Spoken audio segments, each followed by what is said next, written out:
ప్రకటన గ్రంథం 19వ అధ్యాయం 7 నుండి 6వ వచనం నుండి చదువుకుందాం. అప్పుడు గొప్ప జన సమూహపు శబ్దమును, విస్తారమైన జలముల శబ్దమును, బలమైన ఉరుముల శబ్దమును పోలిన ఒక స్వరము సర్వాధికారియు ప్రభువునగు మన దేవుడు ఏలుచున్నాడు. ఆయనను స్తుతించుడి. గొర్రెపిల్ల వివాహ మహోత్సవ సమయం వచ్చినది. ఆయన భార్య తన్ను తాను సిద్ధపరచుకొని ఉన్నది గనుక మనము సంతోషపడి ఉత్సాహించి ఆయనను మహిమపరచదమని చెప్పగా వింటిని. మరియు ఆమె ధరించుకొనుటకు ప్రకాశములను నిర్మలములనైన సన్నపు నారబట్టలు ఆమెకి ఇయ్యబడెను. అవి పరిశుద్ధుల నీతి క్రియలు.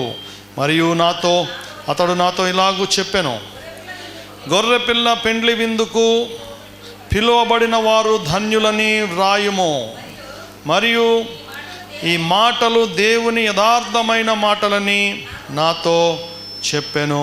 ఆమేన్, హల్లెలూయా. గొర్రెపిల్ల పెండ్లి విందు. మనకు తెలుసు, గొర్రెపిల్ల అనగా ప్రభు అయిన యేసుక్రీస్తు, పెండ్లి కుమారుడు, త్వరలో రానయ్యున్న పెండ్లి కుమారుడు యేసుక్రీస్తు.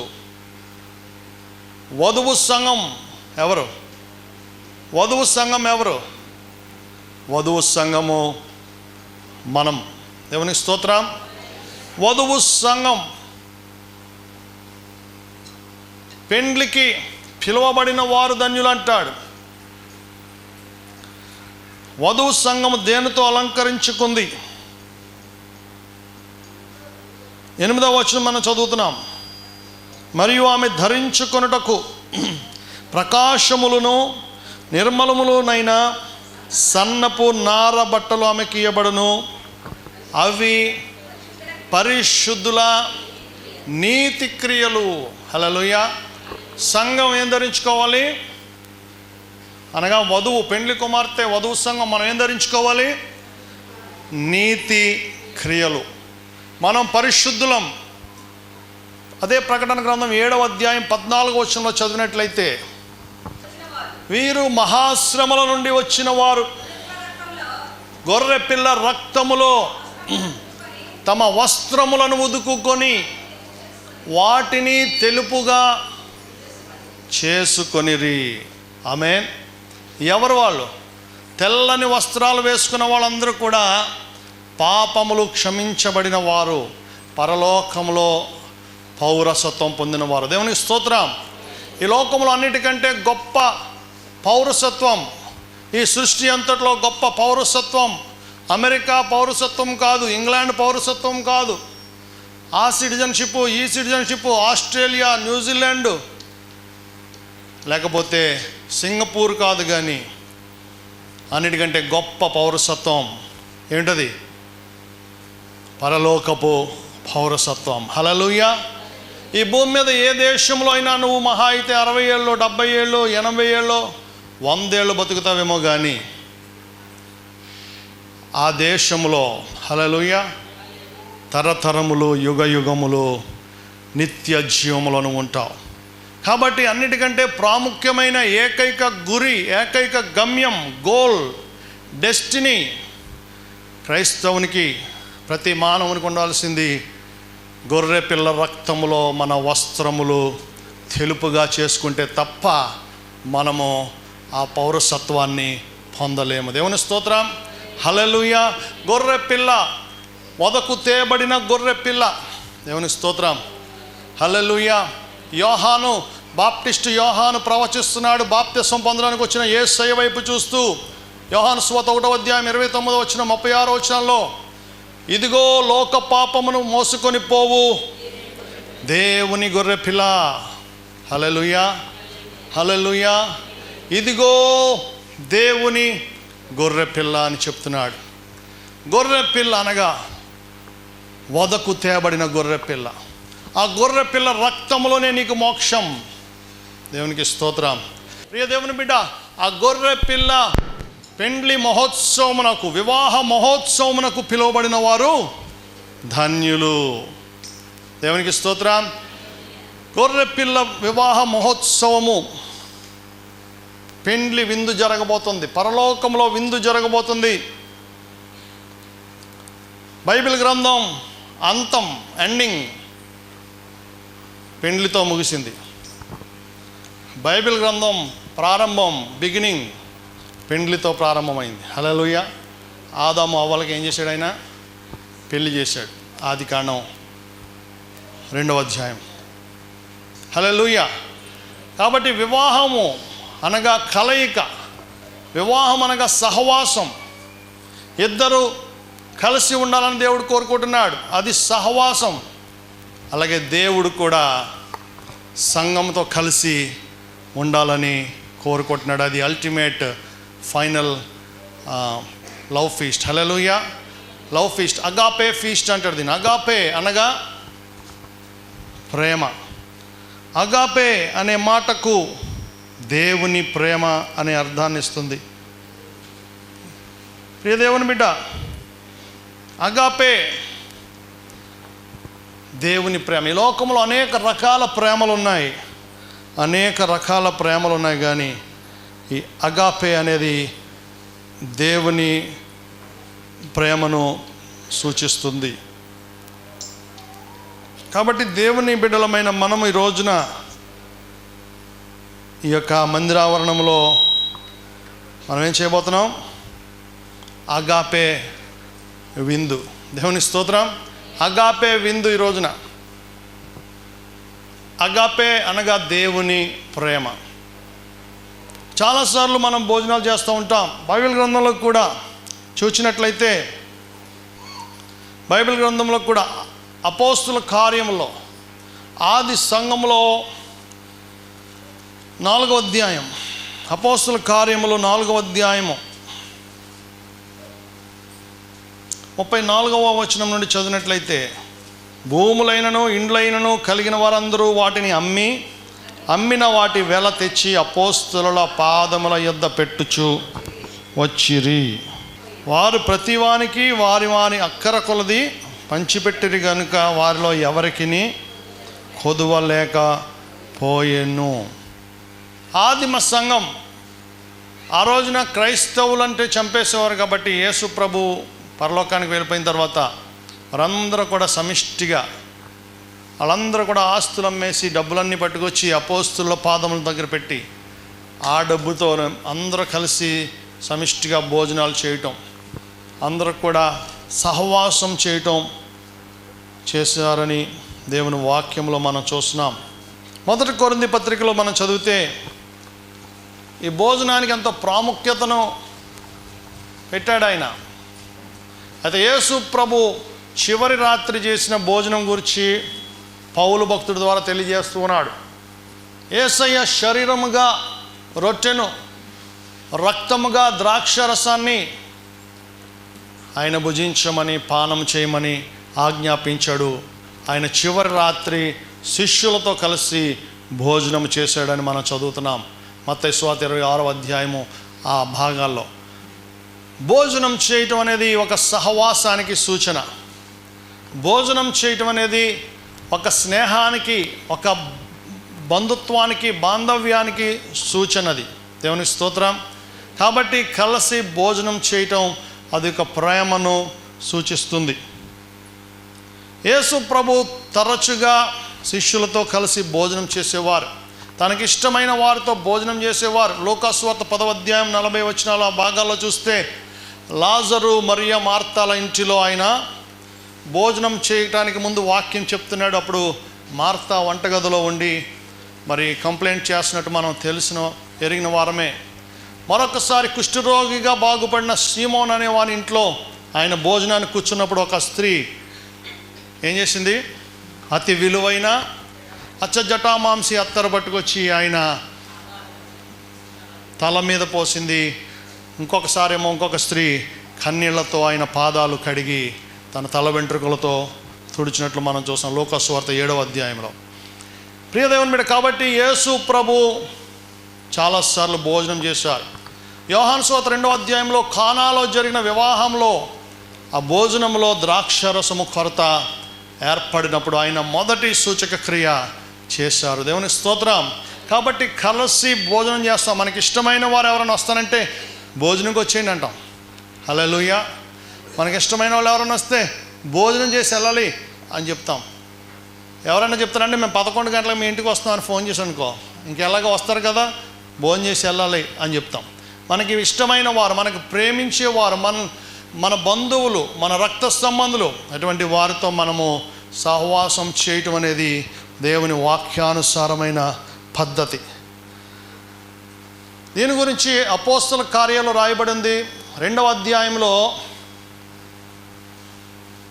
ప్రభు భోజనం కూడా చేయాలి, ప్రభు బలలో పాలు పొందాలనేటువంటిది ఒక ఆజ్ఞ. 2వ అధ్యాయం 42వ వచనం. అపోస్తలుల బోధ యందును సహవాసమందును రొట్టె విరుచుట యందును ప్రార్థనలు చేయడం యందును ఎడతెగక ఉండిరి. హల్లెలూయా, హల్లెలూయా. ప్రియదేవుని బిడ్డ, అపోస్తలుల బోధలో ఎడతెగక ఉన్నారట, సహవాసంలో ఎడతెగక ఉన్నారట, ప్రార్థనలో ఎడతెగక ఉన్నారట, రొట్టె ద్రాక్షరసం అనమాట, బల్ల అనమాట. హల్లెలూయా. కొన్ని సంఘాల్లో ప్రతి ఆదివారం భోజనాలు పెడతారు, మంచిది. కొన్ని సంఘాల్లో ప్రతి ఆదివారం భోజనాలు పెడతారు. కొంతమంది దూరం నుంచి వచ్చిన వాళ్ళకి పెడతారు, కొన్ని సంఘాల్లో అవసరం లేని చోట్ల పెట్టరు. అయితే ఆది సంఘంలో ఎందుకు పెట్టారంటే వాళ్ళు తిరిగి ఇంట్లోకి వెళ్ళేవారు కాదు.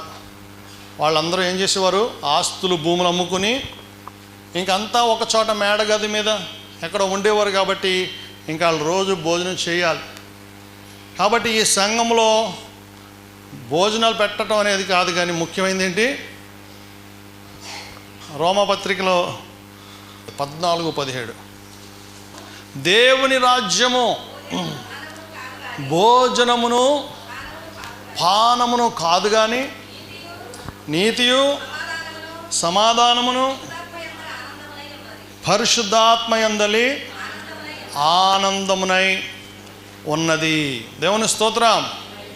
హల్లెలూయా. దేవుని రాజ్యము దేనికోసం వెళ్ళకూడదు మనం గుడికి?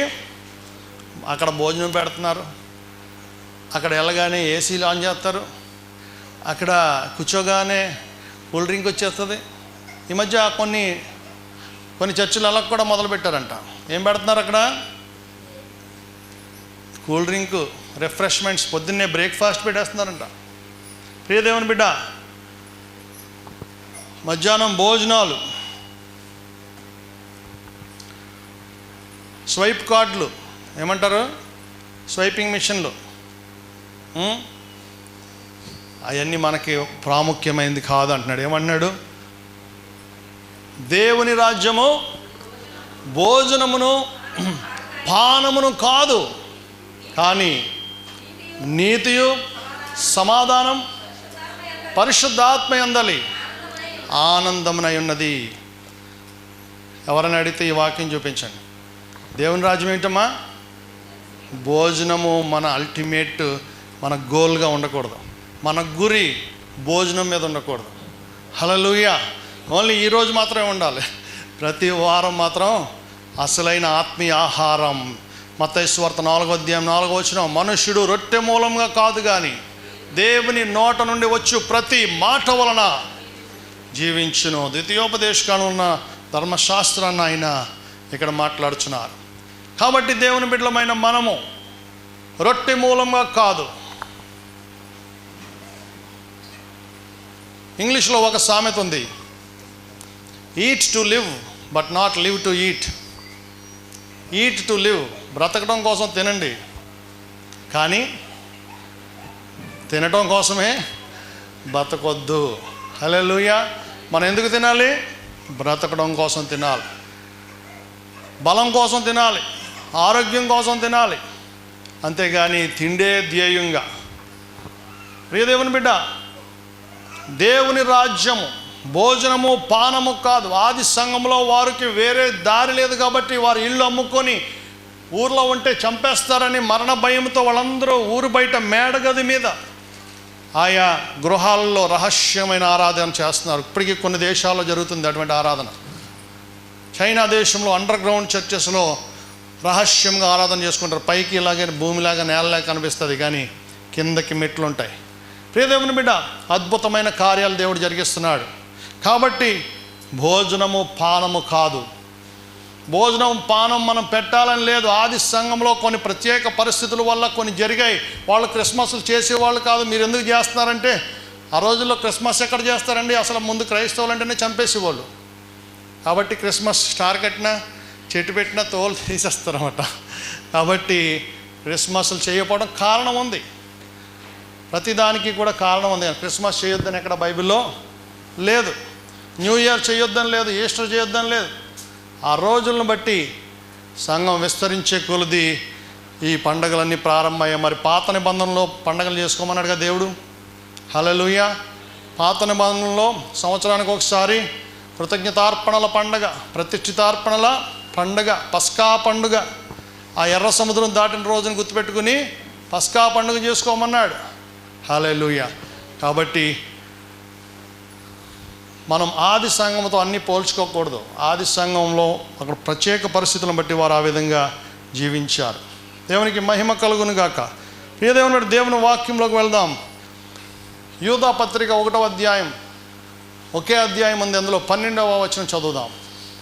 వీరు నిర్భయముగా మీతో సుభోజనము చేయుచు తమను తాము నిర్భయముగా పోషించుకొనుచు మీ ప్రేమ విందులలో దొంగ మెట్టలుగా ఉన్నారు. వీరు గాలి చేత ఇటు అటు కొట్టుకొని పోవు నిర్జల మేఘములుగాను, కాయలు రాలి ఫలములు లేక 2 మార్లు చచ్చి వేళ్లతో పెళ్ళగింపబడిన చెట్లుగాను, తన అవమానమును నురుగు వెళ్ళగొక్కువారై సముద్రము యొక్క ప్రచండమైన అలలుగాను, మార్గము తిప్పి తిరుగు చుక్కలుగాను ఉన్నారు. వారి కొరకు గాఢాంధకారము నిరంతరము భద్రము చేయబడి ఉంది.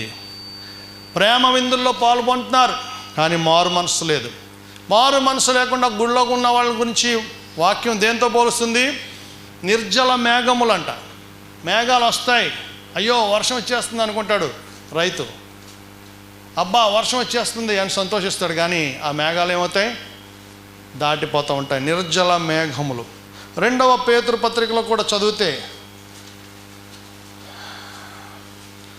పేతురు రాసిన 2వ పత్రిక 2వ అధ్యాయం 13వ వచనం, ఒకనాటి సుఖానుభవము సంతోషమని ఎంచుకొందురు, వారు కళంకములను నిందాస్పదములనై తమ ప్రేమ విందులలో మీతో కూడా అన్నపానములు పుచ్చుకొనుచు తమ భోగముల యందు సుఖించుదురు.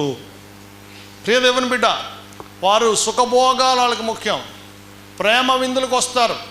ఏదో బయట పెళ్ళిళ్ళకి వెళ్ళినట్టు దేవుని మందిరంలో జరిగే ఆ రోజుల్లో ఆది సంఘంలో ఉన్న ప్రేమ విందు గురించి చెప్తున్నాడు. హల్లెలూయా. కాబట్టి ఇటువంటి వాళ్ళు నిర్జల మేఘములు, ఫలము లేని చెట్లతో పోల్చాడు పరిశుద్ధాత్మ దేవుడు. 2వ సమూయేలు గ్రంథం 9వ అధ్యాయంలోకి వెళ్తే ఒక అద్భుతమైనటువంటి, నాకెంతో ఇష్టమైన ఒక సందర్భం, దావీదు భక్తుడు జీవితంలో తీసుకున్న ఒక గొప్ప నిర్ణయం గురించి మీతో పంచుకోవాలని నేను ఆశపడుచున్నాను. దావీదు భక్తుడు రాజు అయిన వెంటనే,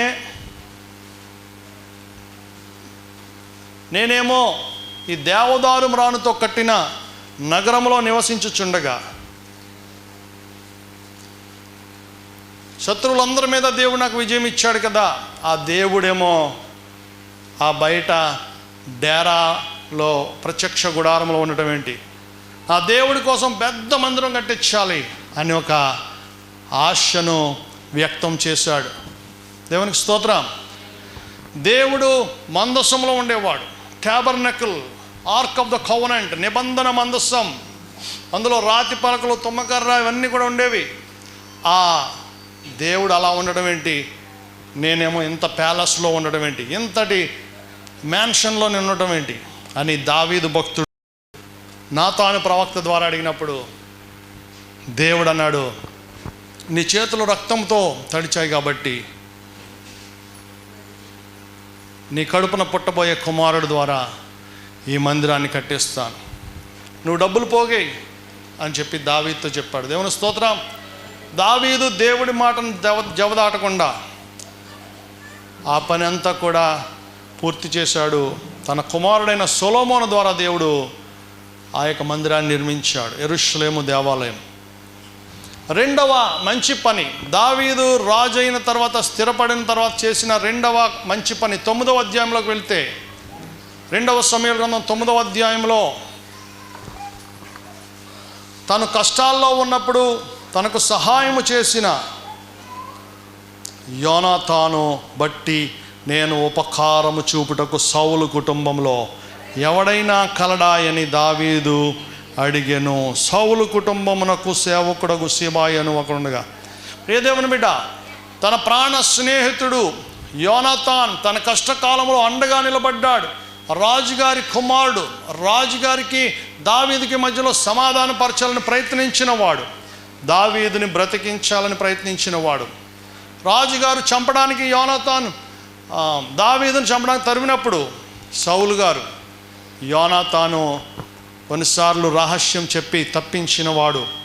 అటువంటి నిబంధన చేసుకున్న యోనాతానుని మర్చిపోలేదు రాజు అయ్యాక దావీదు. హల్లెలూయా. ఆశీర్వదించబడిన తర్వాత మనుషులు మర్చిపోతూ ఉంటారు. కష్టాల్లో ఉన్న వాళ్ళు ఎవరు, మన చేయి పట్టి నడిపించిన వారు ఎవరు, మనం ఎక్కడెక్కడ మరి ఎంతమంది దగ్గర ఉపకారాలు పొందుకున్నాం అనేవి మర్చిపోకుండా, మరి దావీదు దేవునికి ఇష్టానుసారమైన మనుష్యుడు అని ఎందుకు పిలిచాడు? హల్లెలూయా. గతాన్ని మర్చిపోకుండా యోనాతాను చంపబడ్డాడు, అయినా సరే అతని కుటుంబంలో ఎవరైనా మిగిలుంటే, హల్లెలూయా. ప్రియదేవుని బిడ్డ, ఒక కుంటి కాళ్ళ కొడుకున్నాడు అతనికి అని తెలిసింది. ఆ కుంటి కాళ్ళ కొడుకుని ఆ యుద్ధంలో ఆయా ఎత్తుకు వెళ్తూ జారి పడేసినప్పుడు చిన్నపిల్లోడు కాళ్ళు విరిగిపోయాయి, 2 కాళ్ళు కూడా. ఆ కుంటి కాళ్ళ కొడుకున్నాడు, ఎక్కడో దాక్కుని జీవిస్తున్నాడు, చంపేస్తారేమో అని భయంతో. అతన్ని తీసుకురండి అని చెప్పాడు. హల్లెలూయా. చదివినట్లయితే 7 నుండి 7వ వచనం, నీవు భయపడవద్దు మీ తండ్రి అయిన యోనాతాను నిమిత్తం. దేవునికి స్తోత్రం. కొన్నిసార్లు కొన్ని చోట్లకు వెళ్ళినప్పుడు, ఆ తెలంగాణ అవి మేము వెళ్ళేవాళ్ళం అప్పట్లో. వెళ్ళినప్పుడు ఎక్కడన్నా సేవకు వెళ్ళినప్పుడు కొంతమంది, బాబు మీ తాతయ్య గారు ద్వారా మేము దీవించబడ్డాం, మీ తాతయ్య గారు మా పెళ్లి చేశారు, మీ తాతయ్య గారు మాకు బాప్తిస్మం ఇచ్చారు, లేకపోతే మీ నాన్నగారు వాళ్ళు మాకు సహాయం చేశారు పలానా సంవత్సరం, ఇవన్నీ చెప్తూ ఉంటారు.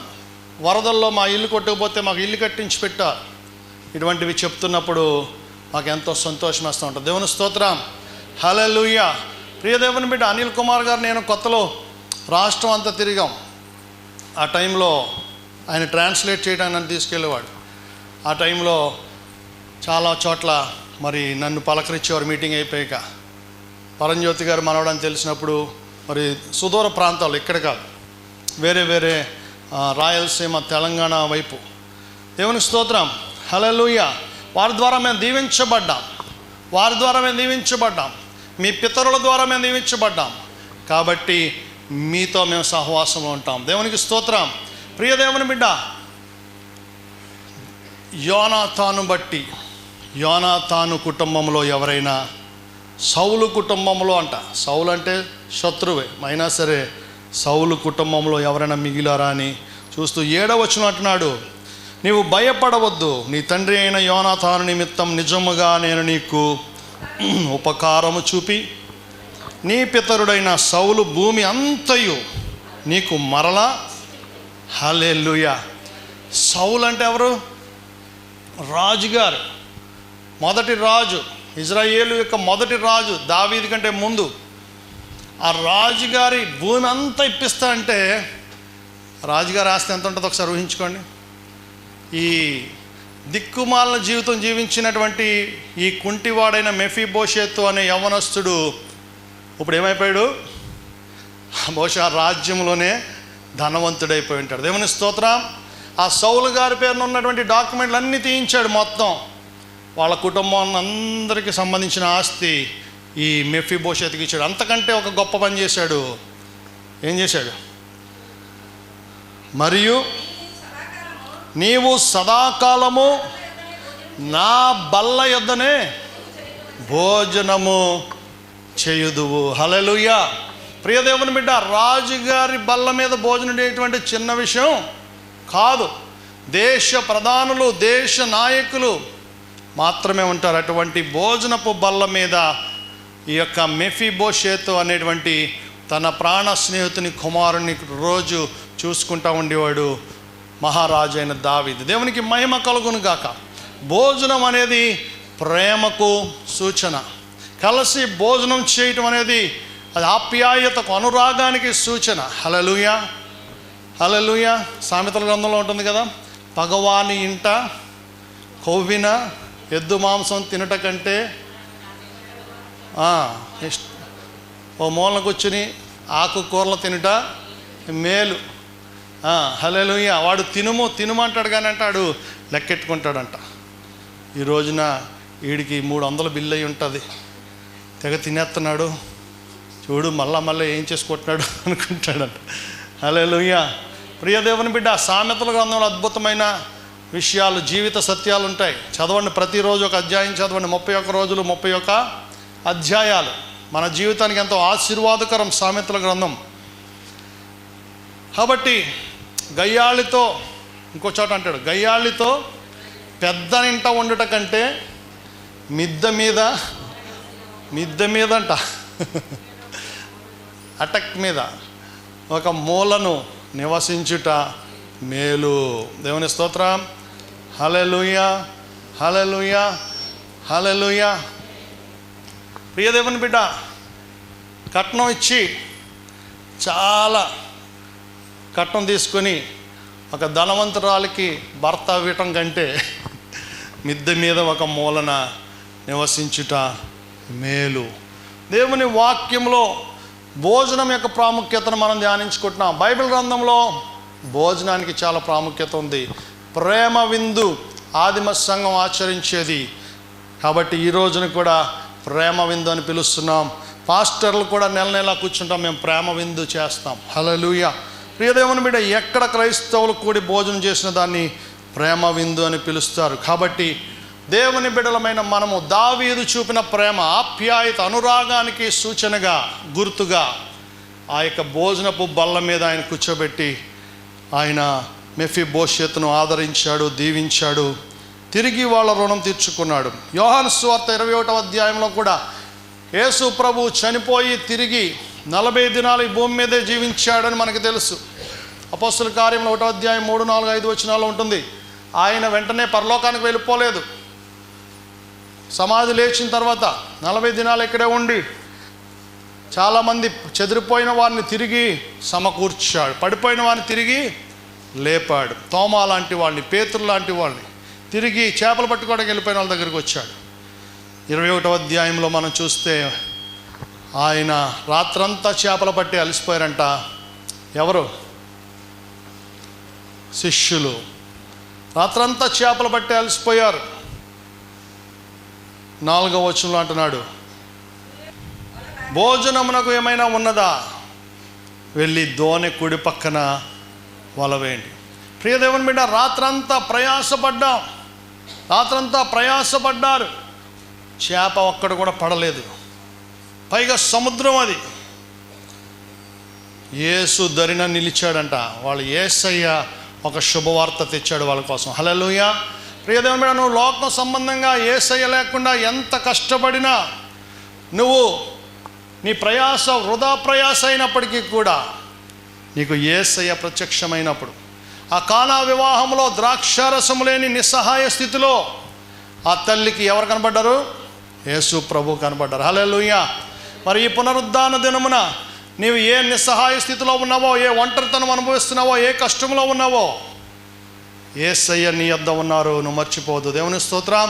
నీతిమంతునికి కలుగు ఆపదలు అనేకములు అయినను వాటన్నిటి నుండి ఆయన నిన్ను వానిని తప్పించును.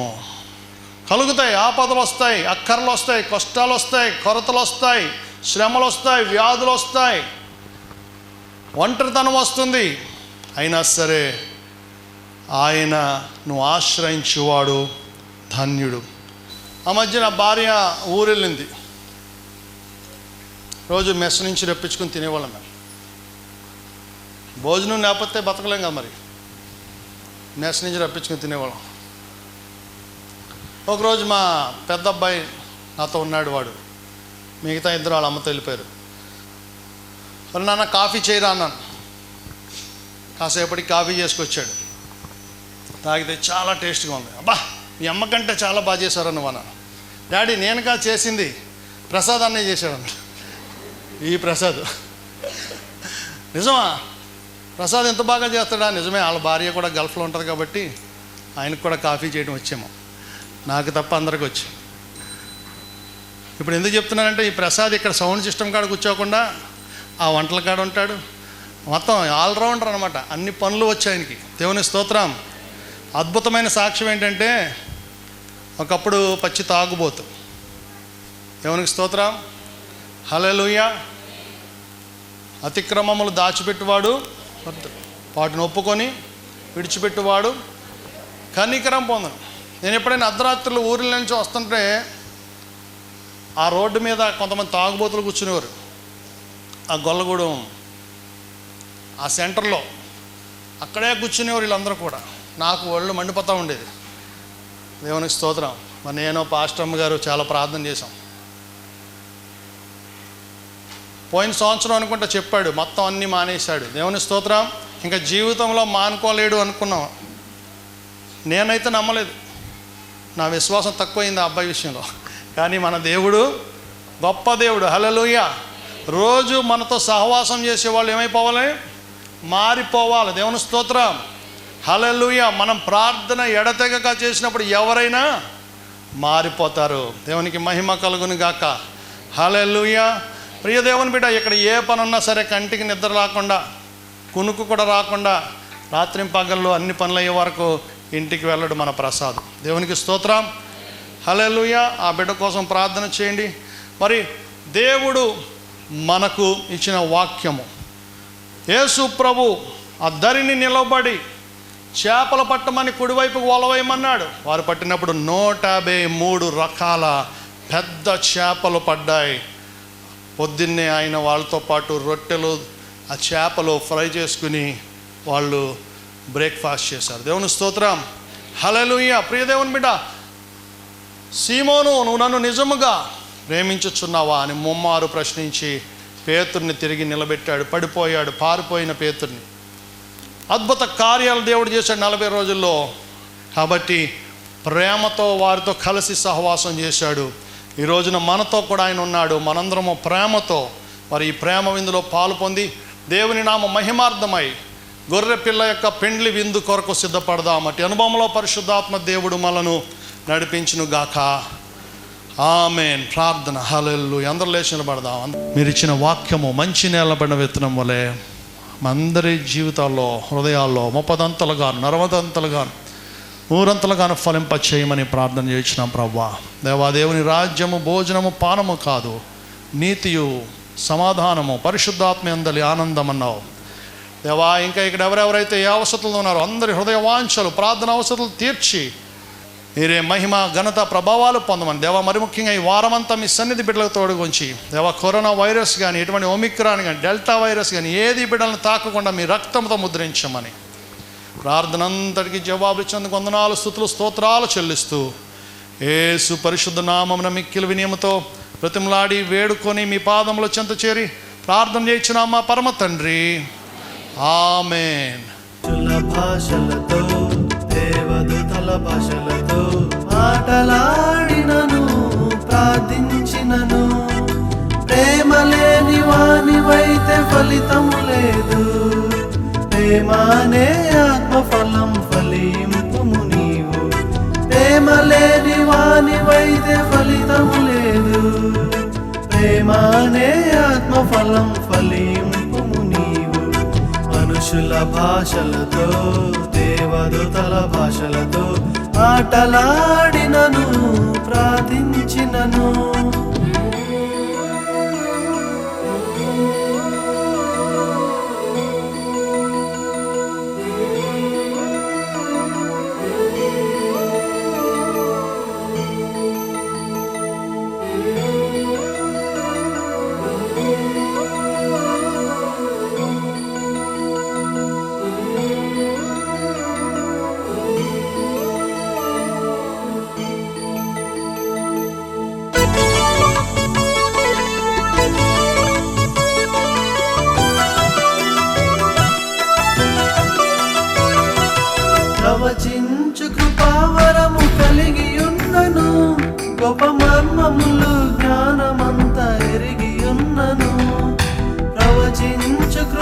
వరము